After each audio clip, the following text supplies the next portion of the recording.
Hi friends, if you're like me, you have dainty little bird wrists that would prevent you from ever being a soap opera star, serving up slaps to co-stars with amnesia. Or you're a photographer who just wants to hear about the EOS R6. It's little, it might save you a little bit of restraint. If that sounds like you, we should talk. So far this year, I have taken over 34,000 photos with the EOS R and nearly 32,000 with the R6. So I have used both of them about the same amount, even though I only got this one a few weeks ago. Part of that is because of the high frame rate, and part of that is just I didn't shoot a lot all year, and now I'm shooting things, and I just happened to get this camera.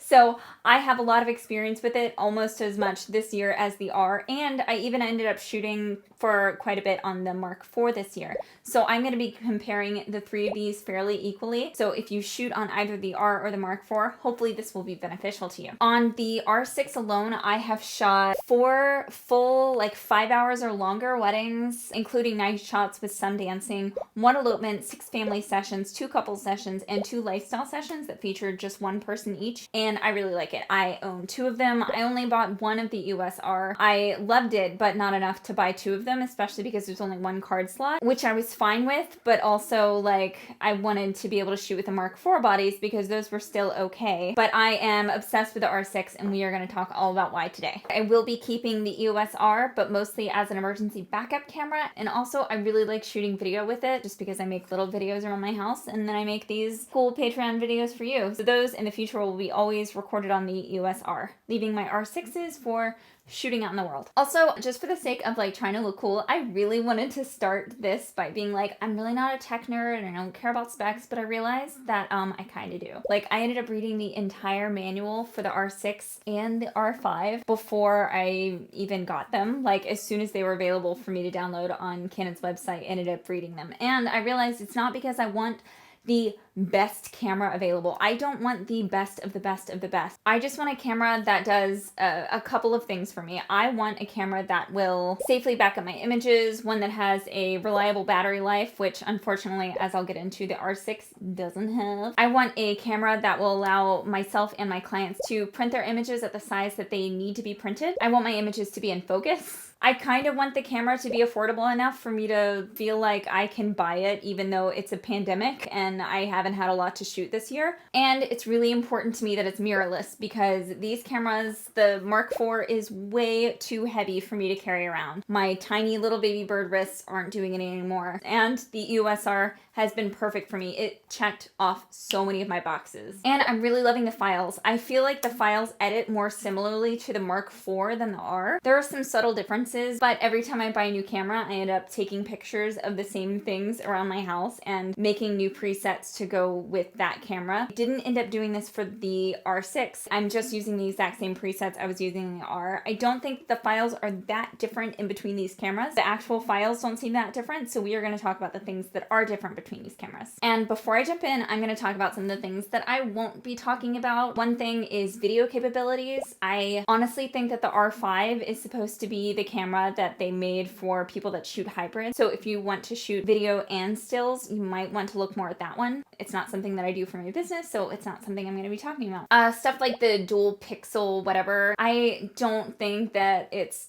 a good idea. The files are huge. It requires proprietary software. If you don't know what it is, you're not missing anything. It's basically they're saying you can micro adjust the focus in post, but it's not great, and it's a tiny amount. Things like Wi-Fi transfer, any of the auto settings. I have heard that the auto ISO is amazing on the R6, but I shoot in all manual except for the autofocus, which I will be talking about a lot. And I won't be talking about any of the RF lenses. Whenever I'm using the R6 or the Rs, I'm using them with the adapter rings and the original Canon lenses. So I'm using my L series, and I have 2 Sigma fine art lenses, the 24 and the 50, which I think are both amazing. So if you want to jump ship from Nikon, but you don't want to invest in a bunch of expensive Canon lenses, you kind of don't have to. You can buy the adapter ring and use all of your Canon lenses. I literally don't own any of the RF lenses. So if that is helpful to you, the adapter ring is, I think, $200. And you can view all of the very specific specs if you want to go around and find a chart on the internet. They are out there. I'm going to talk about the things that are most helpful for wedding photographers. So one thing that I love about having a Patreon is I know that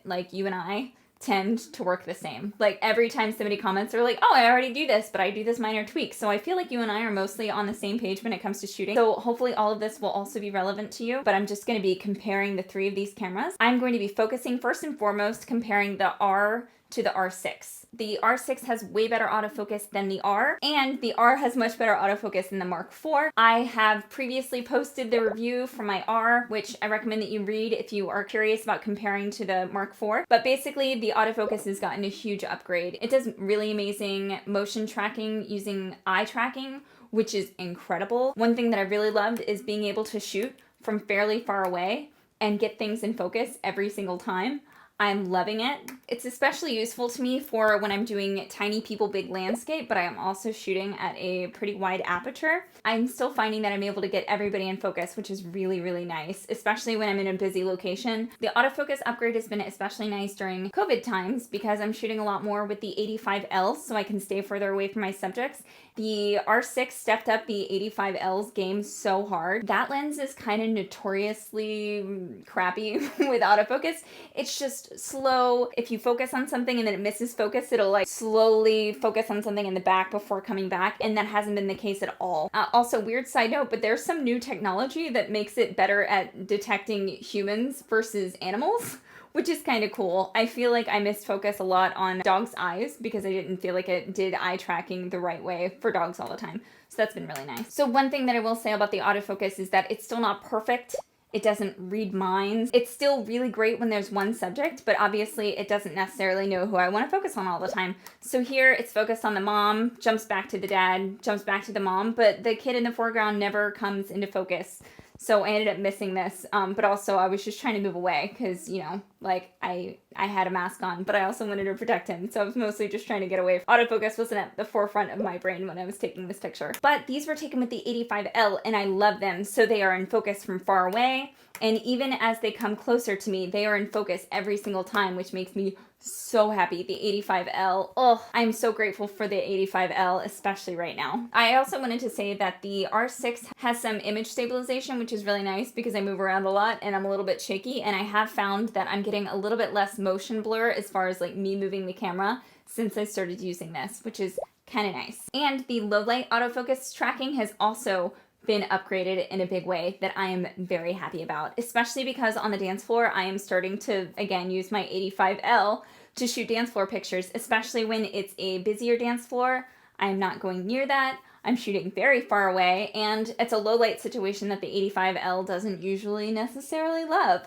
So it's been really helpful for low lighting situations, so that way I can stay away but still create more intimate moments while still being like 6 feet away from people. So I've been really impressed with the low light autofocus tracking. Speaking of low light, the high ISO capabilities on the R6 actually outperform the R5 from everything that I've seen. The one wedding that I did end up shooting with the R5, which I'll talk about later, it was during the day, so I couldn't say for sure. But it does have a higher artificial ISO range where they like artificially boost the ISO. It still gets a little bit noisy, like maybe too noisy for comfort after 12,800, but it's still super usable. I am still using high ISOs that are just over 12,800. I'm fine with it. If you haven't checked it out already, I did an entire tutorial talking through how I deal with high ISO noise reduction. I hope it's super helpful because I'm not a sucker for like super clean images, and I think that there are ways for us to edit around it. But also with the tracking and the higher ISOs, I am not thinking about my settings as much during receptions whenever I'm shooting ambient light, which is kind of nice. If I can think less and just perform more, then I'm for it. We are gonna take a second to talk about file size. Cue the sad music. Unfortunately, the R6 is only 20 megapixels, which doesn't matter. It really doesn't matter. So for a backstory, after I was a photojournalist, I moved to Texas and I was like, I have an art degree, give me a job. And nobody cared about my art degree. So I ended up getting a job in a camera store where I sold cameras. And there was this weird race in 2008, 2009 for people to put as many megapixels as possible in cameras. And everybody's like, oh, how many megapixels is it? And I was like, why does it matter? It doesn't matter. I stand by this going on like 11 or 12 years. Megapixels ultimately don't really matter. Once you hit 12 and up, you're fine. It's not going to make the images any more adjustable when you're shooting in RAW. It's not going to change the function of the ISO. It's not going to change how much noise you see. The R5 is a 45 megapixel camera, and the R6 outperforms it in tests that I've seen. Don't worry too much about the fact that it only has 20 megapixels. You and your clients are easily going to be able to print out your images. So for things like albums and wall prints, you can get a really decent quality 20 by 30 with even a 12 megapixel camera. So don't worry about it. I feel like it's kind of unfair that we have to understand the ins and outs and all of the things relating to how our cameras operate, the best way to set them up, on top of being bookkeepers and understanding taxes and having to deal with like basic human psychology. Because I think as wedding photographers, I think sometimes we're the people that are like reining in some of the anxiety that happens on wedding days. It's not fair for us to have to do all this stuff, so I just wanted to cover the megapixel thing for you. Just don't worry about it. I wanted to make a couple of comments that are less about function and more about form. You get your click wheel back. If you never upgraded to the R, you are a blessed person, because they got rid of the click wheel. There was just this dumb little like thing that did nothing that I disabled, and now we got the click wheel and the joystick back, so let's pretend like the R never happened. If you are moving from the Mark IV to the EOS R6, you are going to be very happy. Your muscle memory is going to easily translate from the Mark IV to the R6. The only thing that's different is that the buttons that are right here on the Mark IV aren't here. They're just in different places, but it's not a part of shooting. It's really jarring to have the ISO, the shutter speed, and the aperture wheels in different places. So even when I was shooting with the R, I was still shooting with the backup body of the Mark IV, and it was just, I never got used to it. It's something that I didn't like whenever I first wrote the review for the R, and it's something that I am happy to say good riddance to and never shoot with it again. Just because of the buttons, because that's so frustrating. Now we have 2 card slots. I know that this was a big deal breaker for a lot of people not wanting to upgrade to the R or to purchase the R, is because there was only 1 SD card slot. This is nice. It has 2 SD card slots. If you decide to purchase the R5, it's a CF Express and an SD card, which I don't even own them. They're not CF cards. They're like weird, thicker, like different shaped ones. And they're kind of expensive. SD cards are something that most of us already have, so having 2 SD card slots is perfect. Also, I never had any issues shooting with the R. I just wanted to say, I know a lot of people worried about it. It was never a problem. And since we were talking about memory cards, which are kind of expensive, I also just wanted to touch on the price. The R6 is $1,400 less expensive than the R5. And having shot with both, I will say, I don't understand. I don't understand why it's that much more expensive. Maybe the video functions are the things that I'm like missing out on, but I don't think that the R5 is that much better than the R6. I don't feel like it's better at all. It doesn't make any sense. I saved, what, $2,800 by not buying 2 R5s and going with 2 R6s. I just wanted to touch on price because, man, that's expensive. Also, since I'm not using any of the RF lenses and I'm using all of my same Canon lenses, still didn't have to buy any new lenses. One thing that I will mention, the R5 did get a little bit warm when I was using it. Like, it was a hot day and it was noon, but there are these little stickers on the backs. If you flip up your screen, there's a little sticker that has like a little burn notice, and it says, "Warning, screen storage compartment may get hot, do not touch." And it was something that I noticed whenever I read the manual too. So you might get burned apparently whenever you're using these cameras. I haven't had that experience, but I thought it was worth mentioning since they put a sticker on the back letting you know that you could get burned. The thing that I dislike the most about the EOS R6 is the battery life. The battery life was something that I already didn't like about the R. I don't like that I go through 3 batteries on the wedding day. I felt like I didn't have that with the Mark IV at all. But now I get low battery warnings at the end of like a 2-hour elopement. I'm going through 4, sometimes 5 batteries in 1 camera body on a wedding day. I am shooting at very high frame rates for the most part, but still, that's a lot of batteries. So you're going to want to stock up on batteries if you end up going to the R6. Make sure that you have a bunch like tucked in your little bags. So I know a lot of my points so far have been comparing the R to the R6, but I also want to talk about the Mark IV because I think a lot of us didn't end up moving to the R for the single card slot. And also the Mark IVs are built really nice. Like mine has duct tape on it because I'm clumsy. but it's a great, like, solid camera. So I'm going to talk a little bit about why you might want to move to the R6 from the Mark IV, and specifically why you might want to skip the R. A lot of this will be stuff that I've already talked about in why I like the EOS R review, but we're going to talk about it here. Do you mind if I turn on the lights? This is just, it's getting dark in here. I hope it's not too weird. Is that weird? If you were moving from the Mark IV, you will be very happy to be getting on the EVF train. The electronic viewfinders are a godsend. They are amazing. If you've shot mirrorless at all, you probably already know and love them. The biggest benefits to shooting with EVF are things like being able to see in real time what your lens flares are going to look like. I also shot in live view a lot, even when I had the Mark IV, but having the EVF is literally going to save your eyesight. Because whenever you're looking into the sunlight, even though you're looking through mirrors, you're still looking into the sun. It is bad for you. It is bad for your retinas. It's not good for you to look into the sun. And I am constantly shooting backlit. I am constantly shooting into the sun. And I like shooting into the sun, but I also like my vision. What's cool about EVF is that you're no longer looking into the sun. You're looking into a tiny computer monitor that is showing you like a video of the sunlight, which is nice. Way better for your eyes. Also, you're seeing your exposure in real time whenever you're looking through EVF. So if you are waiting for somebody to move into a sunny spot because you want to isolate them with sunlight, shooting with EVF can be a great way for you to make sure that you are getting the correct exposure without having to hold your camera away from your face. I don't even look at my meter anymore. That's the other thing that you can get with the R5 is that it has like the light meter on top and it tells you what your settings are. I don't need that. I don't look at my meter. I just eyeball everything. Both the R and the R6 both have focus peaking. So if you have any manual focus lenses, like the 45mm tilt shift, then you're able to get focus peaking. That is how I took this image and this image. So that way I can shoot them and make sure that their eyes are both in focus while I'm standing fairly far away from them. It just, it gets really red around where their eyes are, and that's how I know that I'm tilted the right way and making sure that I'm getting things in focus. It's also really helpful whenever I'm shooting with the 45mm and people are walking towards me, but I want to get that cool lens flare because you get the cool lens flare from not tilting.